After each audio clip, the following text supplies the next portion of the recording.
Soy magistrado desde hace 16 años. Antes de ser magistrado penal, fui juez penal de primera instancia por 8 años y antes visitador judicial del Consejo de la Judicatura.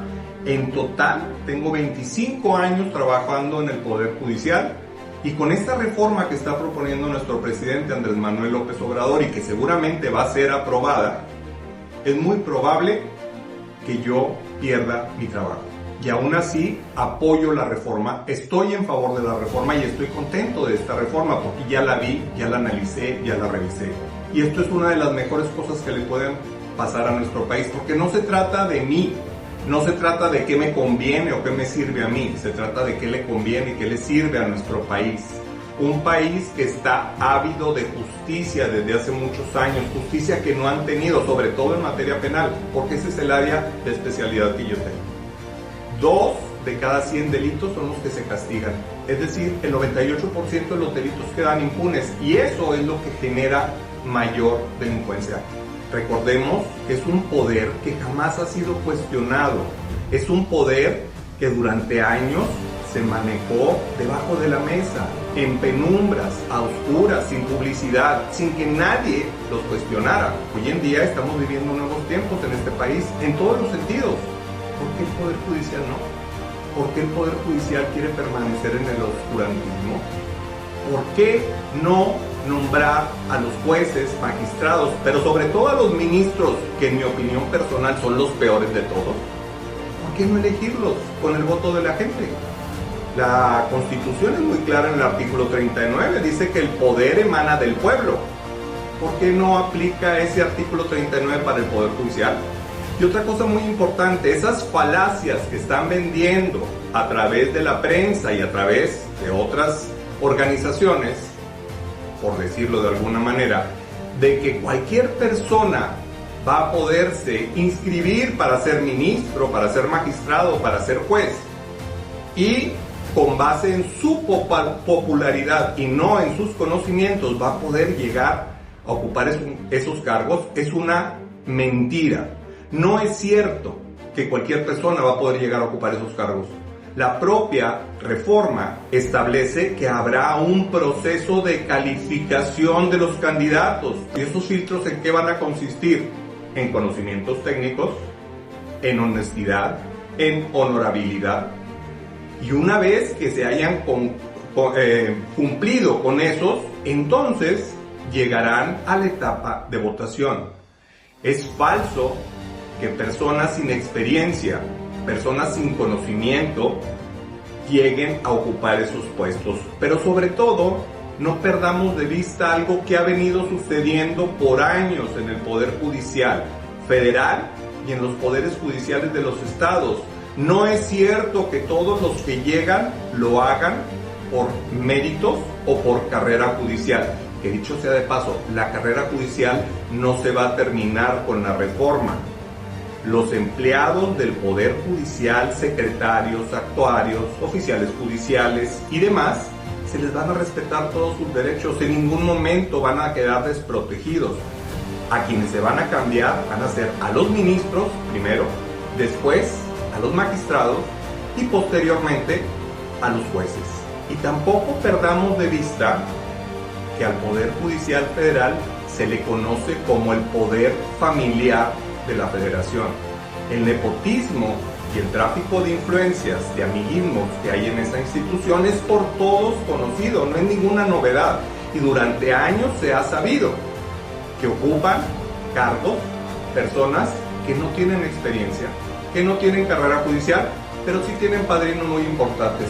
Así que no veo la razón de alarmarse tanto, incluso decir que va a ser el fin de la independencia judicial, que va a ser el fin de este país, por el hecho de que los jueces, magistrados y ministros se elijan por el voto de la gente. Pero la razón que me hace sentirme feliz, insisto, aún ante la posibilidad real de quedarme sin trabajo, es que por primera vez en la historia de este país se va a democratizar un poder que por años ha sido oscuro, un poder que por años ha hecho lo que ha querido. La justicia de la Unión simula y protege. Una frase sacramental que se utiliza en todos los juicios de amparo, pero la salvedad es que la frase correcta es: la justicia de la Unión ampara y protege. Sin embargo, yo le cambié ampara por simula, porque lo que tenemos en este país es una simulación de concesión de amparo.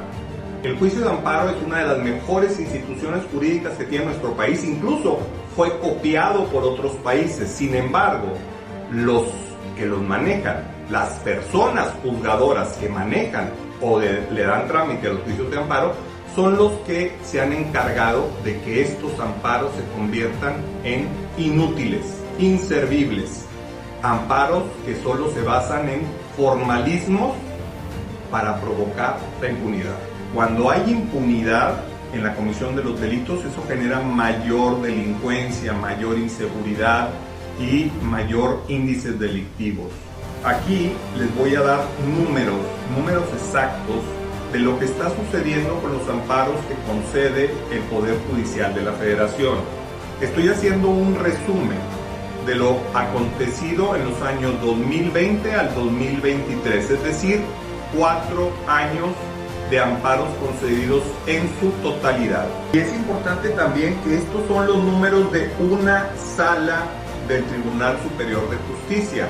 Hay que multiplicarlo por la cantidad de salas y les puedo asegurar que estos porcentajes que les estoy dando son igual, pero multiplicados por todo el país.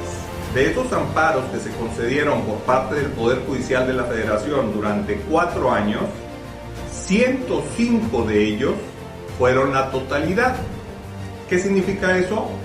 Que conforme a lo que resuelve la autoridad federal, violamos los derechos constitucionales de los gobernados en 105 ocasiones.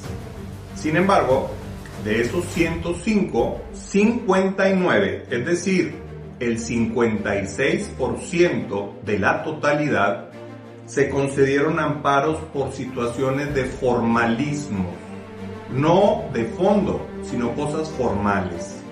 Es importante también que la gente sepa que los tribunales colegiados de circuito y los jueces federales tienen como obligación principal cuidar que se respeten los derechos constitucionales de los gobernados, no temas de legalidad, pero bajo el pretexto, así como lo dice el presidente, el debido pretexto, que en realidad ellos le llaman el debido proceso, es que el 56% de los amparos los podemos calificar como amparos inútiles, que a nadie benefician más que a las estadísticas del Poder Judicial, con la cual acuden ante los congresos que autorizan su presupuesto para decirles que ellos son los responsables de que se cuide en todo el país el respeto a la Constitución, cuando es solo una simulación. Fíjense, esos 59 amparos concedidos por formalismos, 20 se hicieron para que verificáramos la cédula de los abogados que participaron como defensores de los acusados, ¿sí? Para que verificáramos la cédula, cuando es algo que ellos pudieron haber hecho sin necesidad de conceder el amparo, porque bastaban 40 segundos para que ellos entraran a la página de la SEP y verificaran si la persona que se ostentó como abogado defensor efectivamente tenía una cédula o no. Y en lugar de regresar 20 amparos para que lo hiciéramos nosotros, lo pudieron haber hecho ellos sin ningún problema. Pero ¿cuál es la verdadera razón de que hagan este tipo de resoluciones? No es porque estén interesados en que los acusados tengan una buena defensa. Lo que quieren es un pretexto para devolver los expedientes, para no entrarle al fondo y para seguir simulando una protección de derechos constitucionales que no realizan. Otra de las causas de los amparos en formalismos es el 17%, el 16%, que son 17 reposiciones, porque dicen ellos que la audiencia se tardó más de 10 días y que al haberse tardado la audiencia de juicio más de 10 días, entonces el juez ya se le olvidó lo acontecido, al abogado se le olvidó lo acontecido, al asesor jurídico se le olvidó lo acontecido y al Ministerio Público se le olvidó lo acontecido. Lo que no dicen es que hay un video que guarda todo el contenido de la audiencia, de tal suerte que cualquier cosa que se olvide, basta con reproducir unos cuantos segundos o minutos de la audiencia para recordarlo. En el caso de la sala colegiada, hubo 24 reposiciones de audiencia de juicio ante el juez de primera instancia en delitos de alto impacto como secuestro. 24 solo del año 23 y 24. Y esas reposiciones fueron para que los testigos o las víctimas declararan dando la cara. Hay que decir que en la Constitución y que en el Código Nacional de Procedimientos Penales establece un derecho de las víctimas cuando declaren en una audiencia de juicio a reservar su identidad. Ese derecho constitucional de las víctimas, y también legal porque está en el Código Nacional, para ellos no es importante, porque para ellos las víctimas no son importantes. Entonces, ¿qué hacen? Ordenar que se repita la audiencia, que las víctimas, que los testigos vayan y den la cara. ¿Qué va a suceder? Que no van a querer ir a declarar. Y eso trae como consecuencia impunidad y sentencias absolutorias a favor de secuestradores, entre otros delitos. También tenemos otra causa de reposición muy persistente, tanto en amparos directos como en indirectos, que es para que contestemos agravios de las partes procesales. Contestar agravios, nada más que ellos no toman en cuenta que los jueces están actuando en una audiencia oral, como se dice coloquialmente, en caliente. Y puede ser que se les pase dar alguna respuesta a lo que las partes les están planteando. Pero a diferencia de los jueces del Estado, ellos, como autoridades federales, se tardan 8 meses en revisar esos expedientes. 8 meses y a veces más. Y agarran una lupa más grande que el cerro de la silla para ver de qué se agarran para reponer, para conceder amparos inútiles, amparos que no benefician, amparos que nos cuestan una fortuna y que se traducen en una nueva resolución exactamente igual a la que dio origen a que las partes promovieran un amparo. ¿A quién benefician estos amparos? A las estadísticas con las cuales ellos justifican su actuar y que les sirven para venderle a todo México la idea que ellos son indispensables y que sin ellos este país fuera un caos de violación de derechos humanos, cuando, ya lo hemos visto, el 56 y podemos decir que el 60% de esos amparos concedidos son formalismos, y no podemos perder de vista que ellos son un tribunal constitucional, no son un tribunal de legalidad. Pero como tienen el debido proceso, o como dice nuestro presidente, el debido pretexto, de ahí se valen para hacer este tipo de resoluciones que, insisto, a nadie benefician. ¿Qué va a pasar? Que muchos de los asuntos de secuestro, de delincuencia organizada o de otros delitos de alto impacto social van a terminar con una sentencia absolutoria y con la libertad de los delincuentes. Y los que no sea así, otra vez, ahí va el amparo de nueva cuenta al tribunal colegiado, al juzgado de distrito, y luego se quejan de que tienen trabajo excesivo. ¿Cómo no lo van a tener si se la pasan reponiendo por formalismos en lugar de resolver de un principio lo de fondo?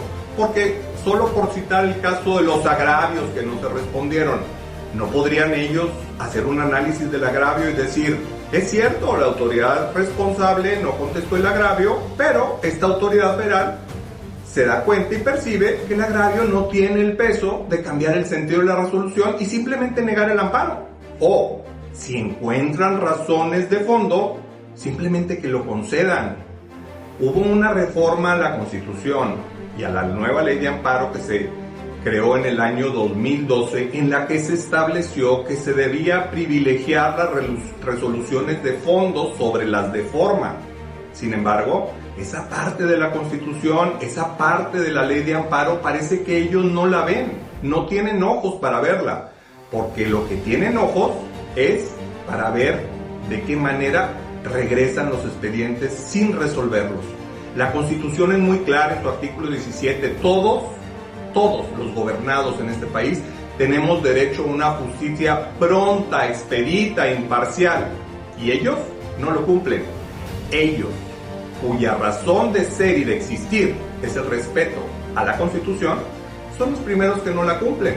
Porque fíjense, las reposiciones de las audiencias de juicio, porque se tardaron más de 10 días, ahora se va a tardar todavía más, porque va a tener que hacerse otra vez la audiencia. Y otra vez es un acto simulado, porque a nadie se le olvida, pero si llegara a olvidársele, ¿cómo se les va a olvidar si hay un video?